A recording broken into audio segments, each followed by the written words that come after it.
تعلق کہاں ہے، پھر مجھے اپنے ایمان کا پتہ چل جائے گا کہ میں کہاں ہوں اور میرا ایمان کہاں ہے۔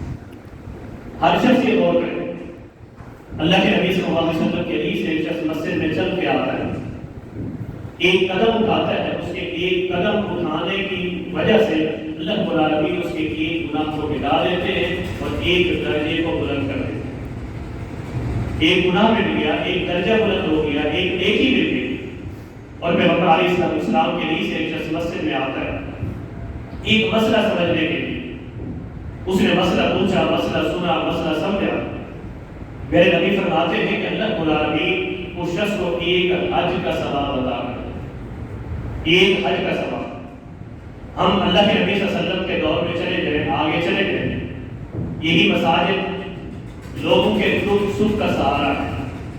انہی مساجد سے حقوق اللہ کا پتہ چلتا ہے، انہی مساجد سے حقوق العباد کا پتہ چلتا ہے، انہی مساجد سے ایک دوسرے کے غم، دکھ اور درد میں ایک مسلمان شریک ہوتا ہے۔ پیغمبر علیہ السلام کے حدیث سے یہی مساجد ہی آپ کو اجتماعیت کا درس دیتی ہے۔ آپ ایک نماز پڑھتے ہیں، آپ نے 1 گھنٹے کی نماز پڑھی، آپ نے لمبی صورتیں پڑھی، لیکن اس کے مقابلے میں آپ نے جماعت کے ساتھ 10 منٹ کی نماز پڑھی۔ میرے نبی فرماتے ہیں کہ یہ نماز آپ کو 27 نمازوں کا ثواب دے۔ آپ نے الگ پڑھے، 1 گھنٹہ لگا دیا، ایک نماز کا ثواب دے۔ یہ اجتماعیت کا درس ہے۔ عقیدہ آپ یہیں سے سیکھتے، عمل آپ یہیں سے سیکھتے، قرآن آپ یہیں سے سیکھتے، حدیث آپ یہیں سے سیکھتے، ادب آپ یہیں سے سیکھتے، اخلاق آپ یہیں سے سیکھتے ہیں۔ پیغمبر علیہ السلام نماز پڑھاتے ہیں، نماز پڑھانے کے بعد میرے نبی صلی اللہ علیہ وسلم صحابہ پر نظر دوڑاتے ہیں۔ پیغمبر علیہ السلام فرماتے ہیں، ساتھیوں، احاضر فلان، اشاہد فلان، اجا فلان، فلاں شخص آیا ہے، فلاں شخص حاضر ہے، فلاں شخص موجود ہے، فلاں شخص نظر نہیں آ رہا، کہاں ہے؟ صحابہ کہتے ہیں اللہ کے نبی صلی اللہ علیہ وسلم وہ بیمار ہے۔ میرے نبی فرماتے ہیں اللہ کے نبی صلی اللہ علیہ وسلم اس کی عیادت ہو جائیں گے نبی کے ساتھ اور پہنچ جائے گا۔ یہ بسے سے آنے سے پتہ چلا، ایک دوسرے کے دکھ کا، ایک دوسرے کے درد کا، ایک دوسرے کی تکلیف کا، ایک دوسرے کی بیماری کا، ایک دوسرے کی بدحالی کا، ایک دوسرے کی خوشحالی کا۔ صحابہ کہتے ہیں اللہ کے نبی صلی اللہ علیہ وسلم جہاں آپ جائیں گے وہاں ہم بھی اس کی عیادت ہو جائیں گے۔ پیغمبر علیہ السلام نے فرمایا ایک شخص ایک مسلمان بھائی کی عیادت ہو جاتا ہے، میرے نبی فرماتے ہیں کہ صبح گیا ہے تو شام تک اللہ رب العالمین کے مقدس فرشتے اس کے لیے دعا کرتے ہیں۔ اگر وہ شام کو گیا ہے تو صبح تک اللہ رب العالمین کے مقدس فرشتے اس کے لیے دعائیں کرتے ہیں۔ یہ ایمان ہے، انہیں آباد کی۔ میں آپ سے گزارش کروں گا کہ جہاں آپ مساجد میں تشریف لاتے ہیں وہاں آپ میری ماؤں کو اور میری بہنوں کو بھی لگائیں۔ الحمدللہ آپ دیکھ رہے ہیں اوپر مسجد کی مزید توسیع ہو رہی ہے، اوپر چھت لگ رہی ہے۔ یہ جگہ الحمدللہ اللہ رب العالمین نے ہمیں ماؤں اور بہنوں کے لیے دی ہے۔ جہاں ہم قرآن سیکھیں وہاں یہ بھی سیکھیں، جہاں جمعہ ہم پڑھیں، خطبہ ہم سنیں، وہاں میری ماں میری بہن بھی جمعے کا خطبہ سنیں۔ اس لیے کہ پیغمبر علیہ السلام کے حدیث سے میرے نبی نے فرمایا تھا کہ ساتھیوں، آپ کی بیوی، آپ کی ماں، آپ کی بہن اگر مسجد میں جانے کی اجازت مانگے تو اسے منع نہ کرو، اسے منع نہ کرو۔ ام سلیم رضی اللہ تعالیٰ عنہ سورہ قاف پڑھا کرتے ہیں۔ کسی نے پوچھا کہ آپ اتنی خوبصورت پڑھتی ہیں، آپ نے کس سے پڑھا؟ اس نے کہا میں نے کائنات کے امام محمد رسول اللہ صلی اللہ علیہ وسلم سے پڑھا ہے۔ کہا کیسے پڑھا ہے؟ مسجد نبوی میں پڑھا ہے، بیت اللہ میں پڑھا ہے، نبی کے گھر جا کے پڑھا ہے۔ اس نے کہا نہ مسجد نبوی میں پڑھا ہے، نہ بیت اللہ میں پڑھا ہے، نہ گھر جا کے پڑھا ہے، میں صبح کی نماز اللہ کے نبی صلی اللہ علیہ وسلم کے پیچھے پڑھا کرتی تھی۔ میرے نبی صلی اللہ علیہ وسلم اکثر و بیشتر سورہ قاف کی تلاوت کرتے، میں نے سن کے یاد کرا، سن کے یاد کری۔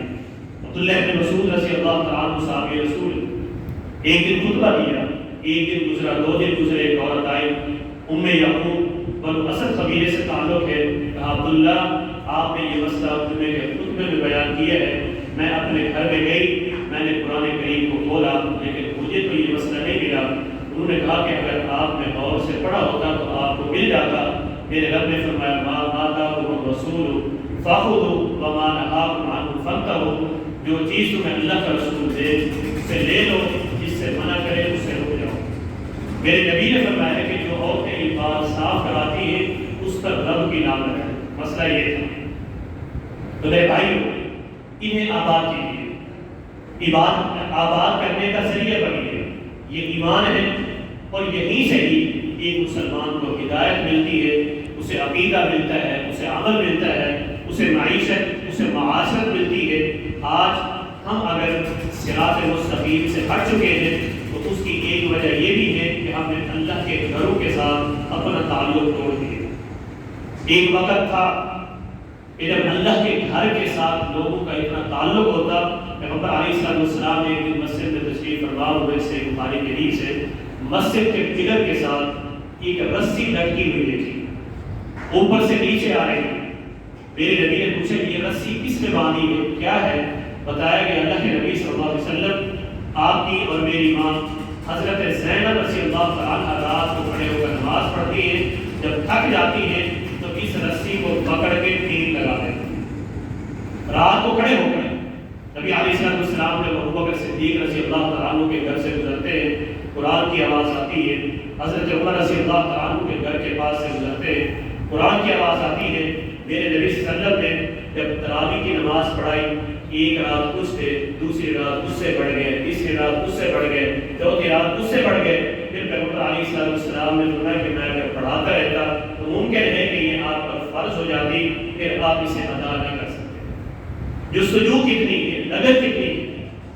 میرے نبی صلی اللہ علیہ وسلم فرماتے ہیں کہ مسجد میں آؤ تو یہ دعا کرو، اللہم افتح لي ابواب رحمتک، اے اللہ میرے لیے اپنی رحمت کے دروازے کھول دے۔ پتہ چلا کہ مسجد میں آنے سے رحمت کے دروازے کھلتے ہیں۔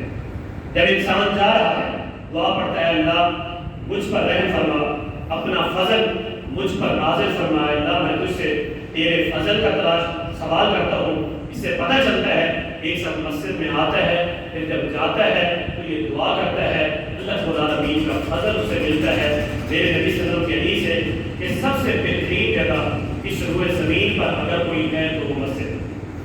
پھر اس مسجد میں بیٹھنے والے لوگ، عبادت کرنے والے لوگ، میں سمجھتا ہوں کہ ساری کائنات کے گھروں میں بیٹھنے سے سب سے افضل ہے۔ آپ اپنے گھر میں بیٹھتے ہیں، وہ بھی راحت کی جگہ ہے، لیکن آپ اگر مسجد میں بیٹھے ہیں، مسجد کچی کیوں نہیں، جو سکون، جو اطمینان، جو راحت آپ کو اس مسجد میں مل رہی ہے، کہ اللہ رب العالمین کا خاص فضل اور رب العالمین کی خاص رحمت ہے۔ میرے نبی صلی اللہ علیہ وسلم فرماتے ہیں ایک شخص مسجد کی خبر گیری کرتا ہے، مسجد کی خبر گیری کرتا ہے، پیغمبر علیہ السلام نے فرمایا کہ اس کے ایمان کی گواہی ہے۔ میں دیکھوں اپنے آپ کو چیک کروں کہ مسجد کی خبر گیری میں، مسجد کے ساتھ تعلق میں، مسجد کے معاملات میں آخر میرا بھی کہیں حصہ ہے کہ نہیں۔ اور پیغمبر علیہ السلام نے فرمایا ایک شخص رات کو مسجد میں آتا ہے، صبح کو مسجد میں آتا ہے، فرمایا وہ اللہ رب العالمین کا مہمان ہے۔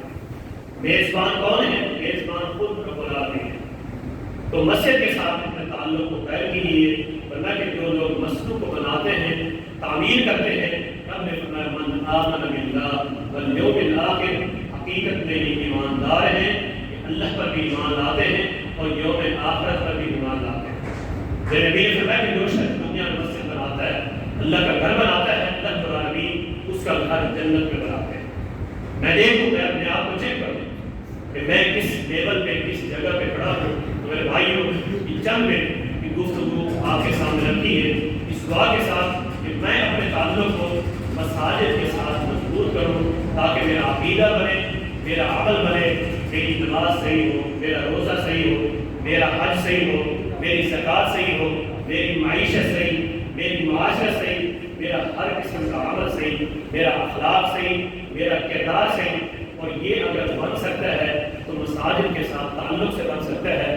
اللہ رب العالمین ہم سب کو توفیق عطا فرمائے۔